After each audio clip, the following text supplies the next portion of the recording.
మీరందరూ నాకు అవసరం. మిమ్మల్ని అందరినీ వదిలేసి బయటికి వెళ్లాల్సిన అవసరం లేదు, కాపురం చేయాల్సిన అవసరం అంతకన్నా లేదు. అలా అంటే ఎలారా గోపి?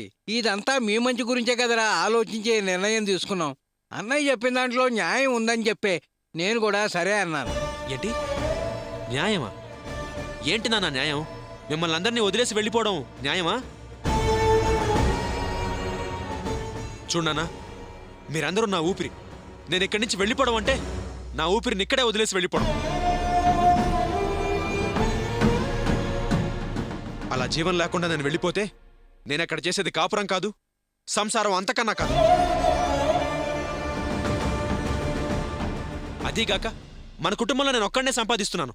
వాసుగాడేమో ఉద్యోగం కోసం ట్రై చేస్తున్నాడు, చెల్లి ఇంకా చదువుకుంటోంది. ఇలాంటి పరిస్థితుల్లో నేను గనక ఈ ఇంట్లోంచి వెళ్ళిపోతే అది పాపం నాన్న. ఆ పాపం నన్ను సంతోషంగా ఉండనిస్తుందా? అందుకే ఈ నిర్ణయానికి నేను ఒప్పుకోవట్లేదు. నువ్వనేది నిజమే కావచ్చు గోపి, కానీ ఈ విషయం వాళ్ళ ఇంట్లో మీ పెదనాన్నిచ్చిన మాట. అయినా మీరు వేరుగా ఉండడం వరకే మా మంచి చెడ్డలు బరువు బాధ్యతలు నిన్నే చూడమన్నారట.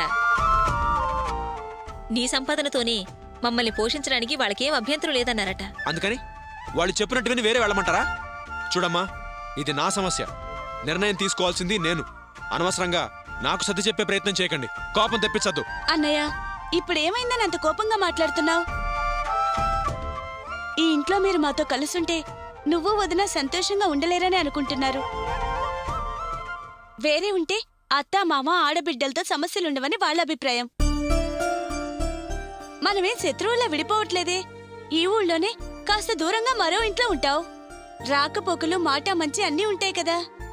కలిసుండి ప్రేమను దూరం చేసుకోవడం కంటే దూరంగా ఉండి ప్రేమను పంచుకోవడం మంచిది. సరే అని అన్నయ్య. ఏంటమ్మా, నువ్వు కూడా వీళ్ళందరితో కలిసి వంత పాడుతున్నావు? చూడమ్మా, మనందరం కలిసే ఉండాలి. అర్చన కూడా మనతో పాటే ఉండాలి. అలా ఇష్టం లేకపోతే అర్చన్ని వాళ్ళ పుట్టింట్లోనే ఉండమని చెప్పండి. రేయ్, ఇదేనా నువ్వు తీసుకునే నిర్ణయం? ఇదే నా చివరి నిర్ణయం. మిమ్మల్ని అందరినీ వదిలి వెళ్లే ప్రసక్తే లేదు. అర్థమైందా?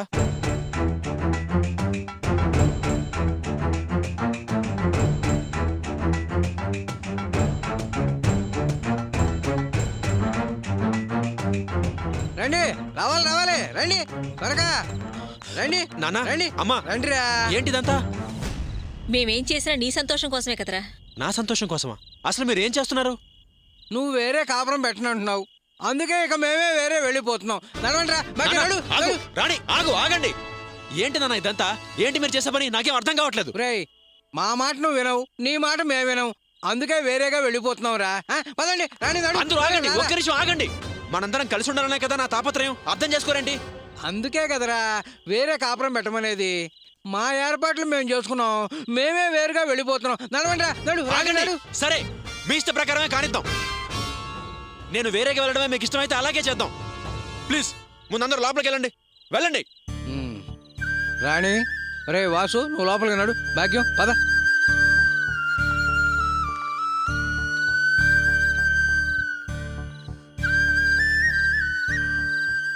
ఒరే గోపి, మొదట్లో కొంచెం కష్టంగానే ఉంటుంది, తర్వాత అదే ఇష్టంగా మారుతుంది. వేరే కాపురం మజా ముందు ముందు నీకే తెలుస్తుందిరా.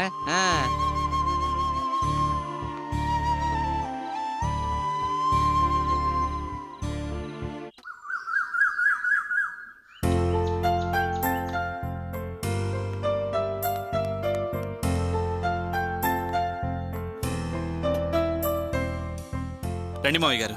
ఎక్కడికో బయలుదేరినట్టున్నారు? అవే ఎక్కడికి లేదు నాన్నా, మావయ్య వచ్చారు. నమస్కారం బావగారు. రండి నాన్నా. రండి బావగారు, రండి కూర్చోండి. అమ్మా అర్చన, వస్తున్నా నాన్నా. మీ పెదమావయ్య గారు వచ్చారు, మంచులు పెట్టరామా? అలాగే టిఫిన్ కూడా తీసుకురామా. టిఫిన్ ఏమీ వద్దమ్మా. అదేంటి మావయ్య గారు అలా అంటారు? ఇడ్లీగా తినండి. వయసు పెరిగే కొద్దీ తిండి తగ్గించటం మంచిది, లేకపోతే అవి మనల్ని గిర్రున తిప్పుతాయి, ఆసుపత్రుల చుట్టూ తిరిగేటట్టు చేస్తాయి. కాస్త ఆరోగ్యంగా ఉండాలంటే కొంచెంగా తినడం మంచిది బాబు. అమ్మా అర్చన, వస్తున్నా నాన్నా. బాగున్నారా మావయ్య? బాగున్నానమ్మా, నువ్వెలా ఉన్నావు? బాగున్నాను.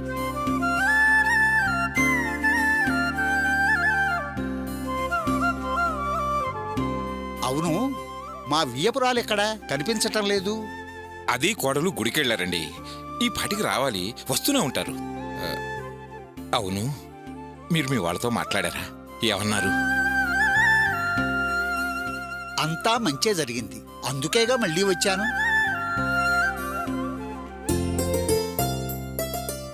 అంతా మంచి అంటున్నారు.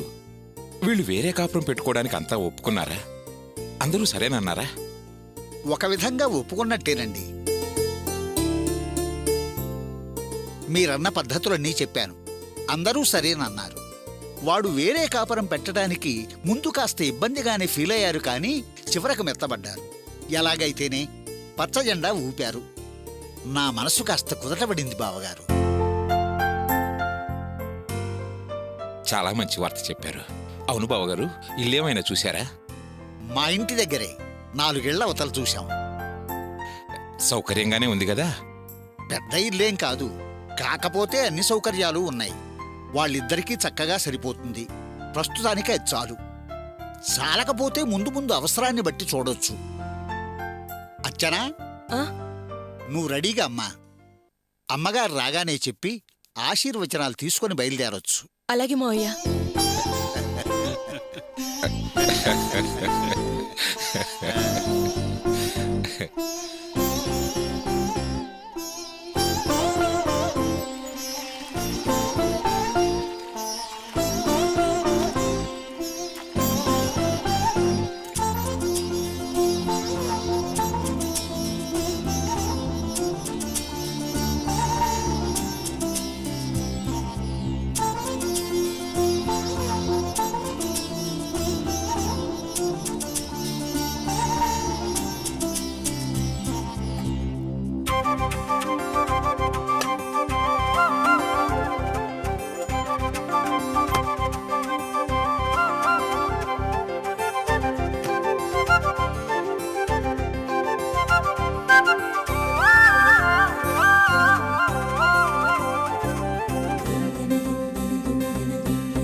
రెడీ అయ్యావా? రెడీ అయ్యాను మావయ్య. మీ అమ్మగారు ఇంకా రాలేదు, ఆవిడ రాగానే బయలుదేరదాం.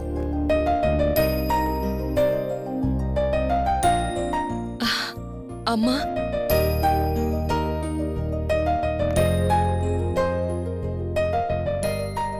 రమ్మారా, మీకోసమే ఎదురు చూస్తున్నాం. నువ్వు చెప్పిన దానికి అందరూ ఒప్పుకున్నారు. నువ్వు రాగానే చెప్పేసి అచ్చన్ని తీసుకెళదామని కూర్చున్నాను. అచ్చన కూడా రెడీ అయిందమ్మా.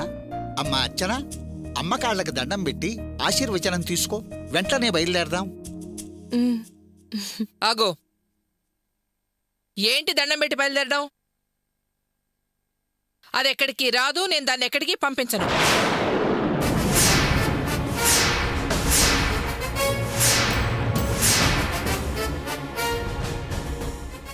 ఏంటి వరలక్ష్మి నువ్వు అనేది? వాళ్ళంతా ఒప్పుకున్నారట, అర్చన కూడా రెడీ అయింది. ఇప్పుడు ఈ మాట ఏంటి? నేను సరిగ్గానే అంటున్నాను, దాని మంచి కోరే అంటున్నాను. ఏంటమ్మా నువ్వనేది? అర్చన, నువ్వు లోపలికి వెళ్ళమ్మా.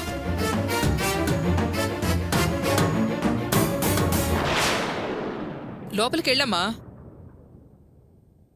తప్పుగా అనుకోకు, లోపలికెళ్ళు.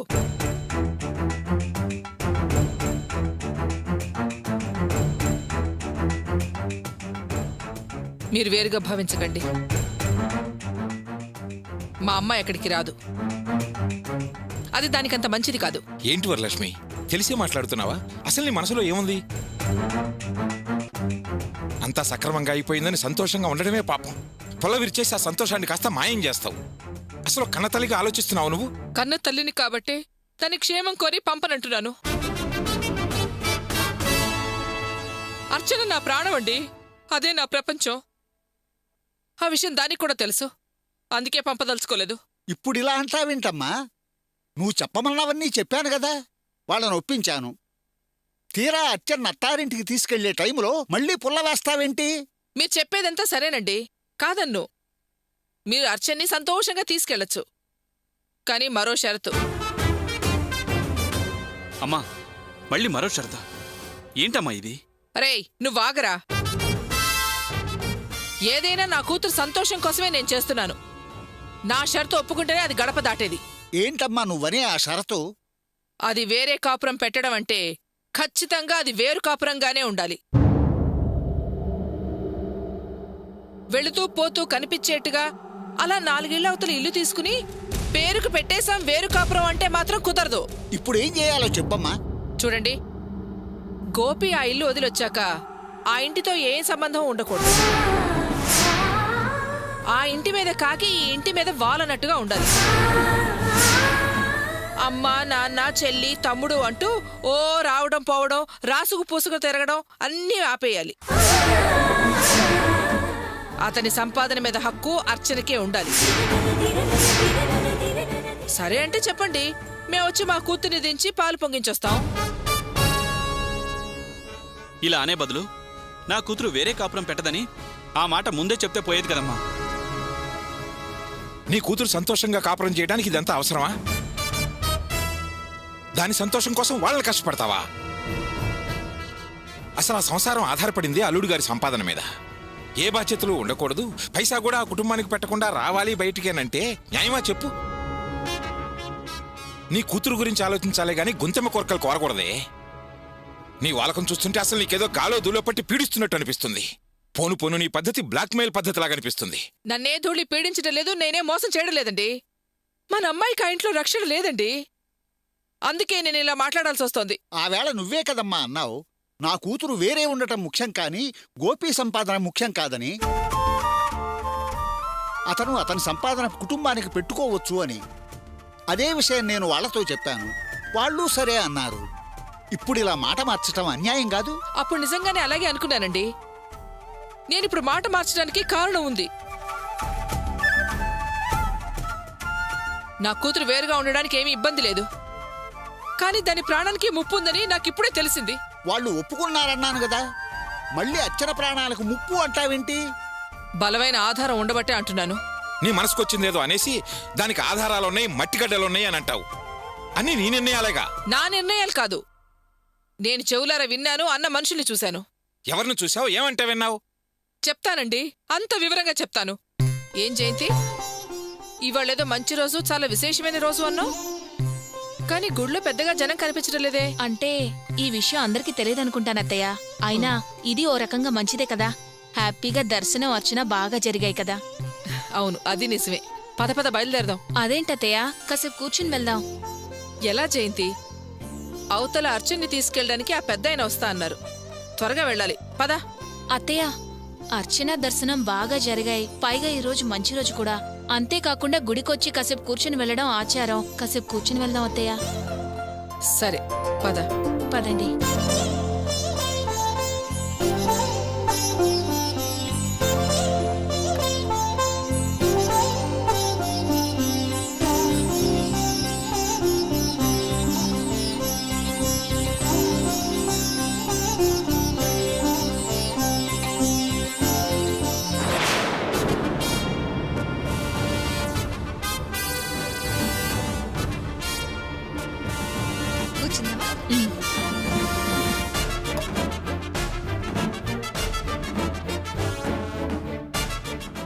ఏంటత్తయ్యా అంత తదేకంగా చూస్తున్నారు? ఒకసారి అటు చూడవే, ఎవరొచ్చారో. మా అమ్మ, ఆ భాగ్యం. మీ అమ్మ ఎందుకే దాంతో కలిసి వచ్చింది? అదే నాకు అర్థం కావట్లేదు అత్తయ్య. ఏయ్, నాటకాలు ఆడుకో. ఎన్నాళ్ళ నుంచి నడుస్తోంది ఈ భాగవతం? లేదత్తయ్య, మీరు నన్ను అపార్థం చేసుకుంటున్నారు. మీరందరూ ఎప్పుడైతే మా అమ్మతో మాట్లాడొద్దు, చూడొద్దు అన్నారో అప్పటినుంచి మా అమ్మతో నాకు ఏ రకమైన సంబంధాలు లేవత్తయ్యా. తను ఎక్కడికెళ్తుందో, ఎవరెవరితో తిరుగుతుందో, ఎక్కడెక్కడికెళ్తుందో నాకు అస్సలు తెలీదత్తయ్యా. గుడికొస్తూ వస్తూ దారిలో వీళ్ళిద్దరూ కలిశారేమో. వీళ్ళిద్దరూ కలిశారంటే రాహు కేతువులు కలిసినట్టే. ఎవరి జీవితం నాశనం చేయడానికో అసలే నా కూతురు వేరు కాపురం పెట్టబోతోంది. అమ్మ తల్లి, నా కూతురు జీవితానికి గ్రహణం పట్టకుండా చూడు తల్లి. దాన్ని చల్లగా కాపాడు తల్లి. కూర్చుంది చాలు గాని పద వెళదాం. ఏంటక్కా ఇవాళ కోళ్ళు వస్తుంది కదా, నీ మొహంలో సంతోషమే లేదు. వస్తే వస్తుందేమో, దాంట్లో నేను సంతోషపడ్డానికి ఏముంది? అదేమన్నా మాతో కలిసి ఉమ్మడిగా ఉండడానికి వస్తుందా?